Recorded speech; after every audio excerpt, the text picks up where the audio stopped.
Hello and welcome back to Time Smart Teaching. I'm Jane Bell. I'm the author of the workload management book for teachers, Time Smart Teaching, and today we are going to be focusing on geography, and I'm going to be helping you with your field work.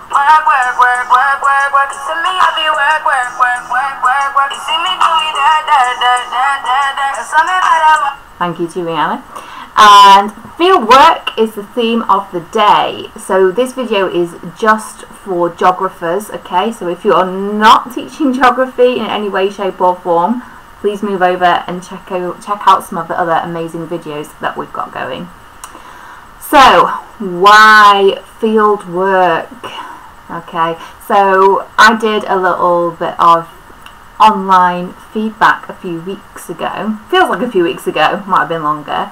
Asking people like what was the one thing that they needed help with? What would they most like some training on? And at the top spot was, you guessed it, fieldwork and associated skills. So that's why I've decided to focus on field work for today. And I'm going to share with you 5 strategies or steps that you can implement to make sure that you are helping your students to absolutely nail their paper 3, their fieldwork exam. And this is suitable regardless of whether you're going to do AQA spec, which is the one I have been teaching, or also if you're doing Edexcel fieldwork. Okay, so I've taught AQA and I've actually been an examiner for the fieldwork paper for Edexcel, and they're both really similar. So both of those exam boards this is perfect for. So I have had the pleasure of leading a department for about 5 years, and I have totally designed all the fieldwork requirements from scratch. They've worked really well, so I'd like to think that I'm in a good position to offer a bit of guidance. Not only that, but the fieldwork paper has been our top performing GCSE Geography paper for the past 2 out of 3 years. So your paper 3 holds the key to your success for your students, okay? That might not be kind of the way for overall success moving forward, but at the moment I know a lot of schools are really struggling with paper 3. So it's a weak area for some, so if you can kind of get that competitive advantage going and you can get your kids to nail their paper 3, overall their grades should be boosted up, and that's been my strategy, and that strategy's kind of worked pretty well. So without further ado, let's go to step number 1. So first of all, you need to make sure that you are really familiar with the fieldwork specification for your exam board. Okay, there's a long list of stuff on there that they need to know. Make sure that you're preparing them for any eventuality. Do they know the difference between systematic sampling, stratified sampling, for example? Can they work out mean, median and mode for a fieldwork data set? Things like that they need to know. So it's worth 30% of your whole GCSE grade. Even though the exam is only an hour and 15, it's still nearly a third of their full GCSE grade. Schools can't afford to kind of make paper 3 and fieldwork an add-on or an afterthought, or something we're going to squeeze in about 2 weeks before they go off on exam leave. Seen that happen quite a bit. The amount of people that put, our fieldwork's been cancelled, we can't do it at the moment. I know it's really, really hard. So make sure you're prepared, okay, because it's worth a lot for their GCSE.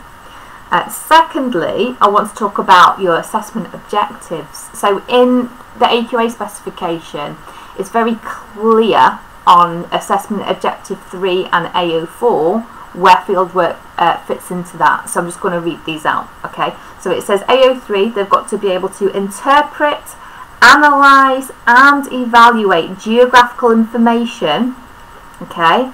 And that at least 10% of that is going to be in a fieldwork context.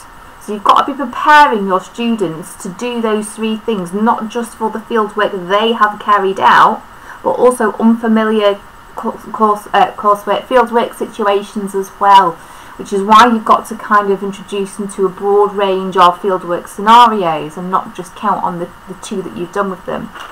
So if we look at AO4, it says they've got to be able to suggest a range of different fieldwork techniques. okay, again to apply to different situations. So they have to know a wide variety of fieldwork equipment, what that fieldwork equipment can be used for, what it can measure, how that can be linked to a hypothesis and conclusions. Okay, so you can't just teach them about a meter rule and a clinometer for measuring an incline. Okay, you've got to talk about lots of different data collection methods so that they can put that information forward in an unfamiliar context in their exam, which is quite difficult, isn't it, I think. Okay, next, so tip number 2 is you've got to start introducing your fieldwork skills way before they get to GCSE. So if your GCSE years are in years 10 and 11, you've got to be starting some fieldwork skills to be introduced in year 8, even before that. So you've got to weave it into your Key Stage 3 curriculum. This can be done really easily, and I'm going to just share like one really simple idea with you that you can do on your school site, wherever your school is. Okay, no risk assessments needed, no permission slips needed, okay, no extra admin. So one thing I've done that's worked really well with all abilities at Key Stage 3 is we get them to do a traffic count on the main road or the road that is outside your school. Okay, so you can basically go to the school steps, or you can even do it through a window if you've got like a nice big kind of glass facade, and all you're going to do is going to get the kids to count the traffic going one way down the road and get them to count going the other way down the road. Okay, so your hypothesis for that could be really easy, something like traffic along our school road is busiest in the morning. Or you could have another hypothesis like our school causes traffic congestion along our road. Okay, easy hypothesis. So you could get your own class to go and do a traffic count for 5 minutes, tally chart, easy. You might want to break it down by vehicle type if you want to. And you could do that with a range of classes throughout the day. Okay, so you've got data, you've got primary data all the way from in the morning all the way through to period 5, morning and afternoon. Okay, so they can look at other people's data, you can start to introduce the concept of secondary data with them, and then you can really easily draw a comparison, can't you? Look at the traffic count. Where was the traffic count highest? Was it in the morning groups? Was it in the afternoon groups? And I'm sure you could all figure this out on your own, but this is how we presented our data. Got a beautiful drawing. I'm going to hold that pretty close. Okay, so basically we've got the road, okay, going down the middle, and then we've used proportional arrows, okay, so the thicker arrow, which is at the top, okay, to show that there's more traffic, there's more vehicles moving that way, in that direction down the road, and then you've got your thinner arrow here, less, yeah, to show that there's less traffic going that way. And you can present it however you want. And we did that at the beginning of year 9, but it's so easy you could adapt that for year 7 or year 8 if you wanted to. So you've got to start early, you've got to be planning in as fieldwork opportunities way before you get to GCSE. So they're familiar with it. And don't just do the fieldwork, write little fieldwork questions into your assessments or your projects as well. Get them used to talking about fieldwork in an exam, in a test condition. You'll train them up all the way through. Okay, so moving on to number 3. Don't leave your fieldwork too late or to the last minute. Okay, you should be planning your fieldwork to take place, I would say, mostly in year 10. Okay, why? So you're getting them pumped up and you're getting them engaged in the GCSE Geography curriculum. Okay, by the end of year 11, what generally happens is kids are properly stressed out. Okay, they're going to be pulled in all directions, and things kind of go a bit crazy. So I would do all your field work in year 10, and I wouldn't try and shoehorn it all into one day. You can do, you know, go and do your human and your physical in the same area, like a seaside resort. I'm really against that idea. You have got permission, you've got a golden ticket to get your kids out of school. Guaranteed, yeah? No questions asked. Take them out for 2 full days, okay? And spread those days out. One at the start of year 10, maybe one at the start of year 11. Okay, give it the time, give it the attention that it deserves. Once you have got all the permission forms and slips and medical information for the first round of fieldwork, keep it. Save yourself replicating the paperwork. It's all going to be the same for the next time, to keep it, and do 2 separate days. And that leads me on nicely to the next tip, which is tip 4, which is to link and plan your fieldwork so that it fits snugly with the core content of your curriculum. Don't be trying to plan a fieldwork activity based on a really obscure small part of the curriculum. It will not go in your favour, they won't understand it. So most people will probably try and do fieldwork to do with either your UK physical landscapes, so coasts or rivers, and those are really good to do because if you look back through exams and you look back through your specimen papers for paper 3, a lot of the time they're asking those exam questions on a rivers based inquiry or a coastal inquiry. It makes sense to do those 2 things. In terms of your human environment study, your obvious choice is to go with urban issues. Go with the city or with the town. We looked at regeneration in Manchester because my school was close to Manchester, and we looked at urban regeneration and Salford Quays.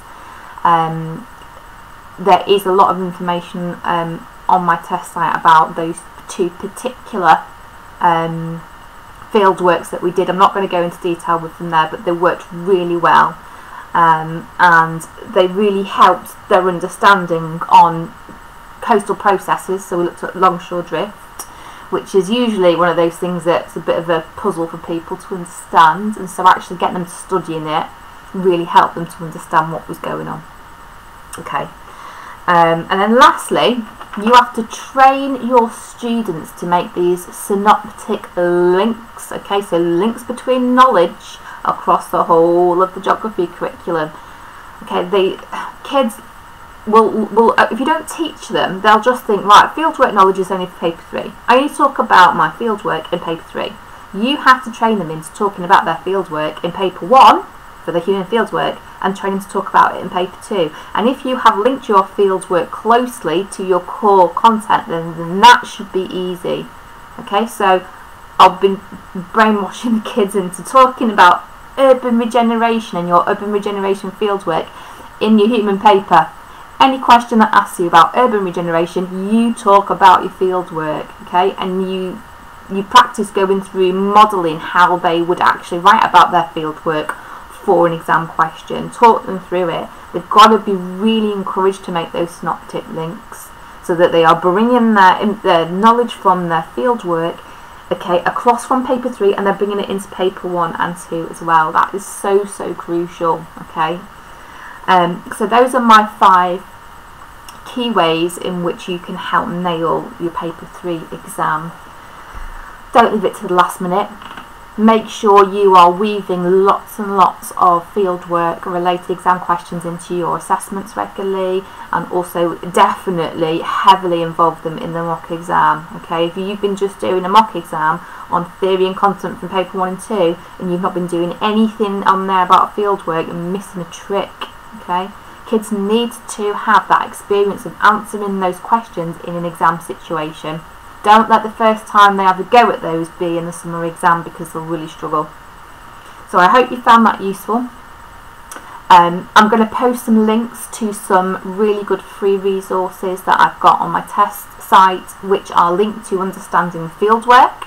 So I've got a free fieldwork key terms glossary. I've also designed a little fieldwork audit sheet that can be done for classes to check on their understanding, how confident they are on different parts of the fieldwork inquiry, and I'll put those in the description below. I'll put the links in the description so you can follow that. I've also got quite a nice little escape room fieldwork theme worksheet that I'll put down there as well. Okay, that one is paid, okay, but the other 2 are free.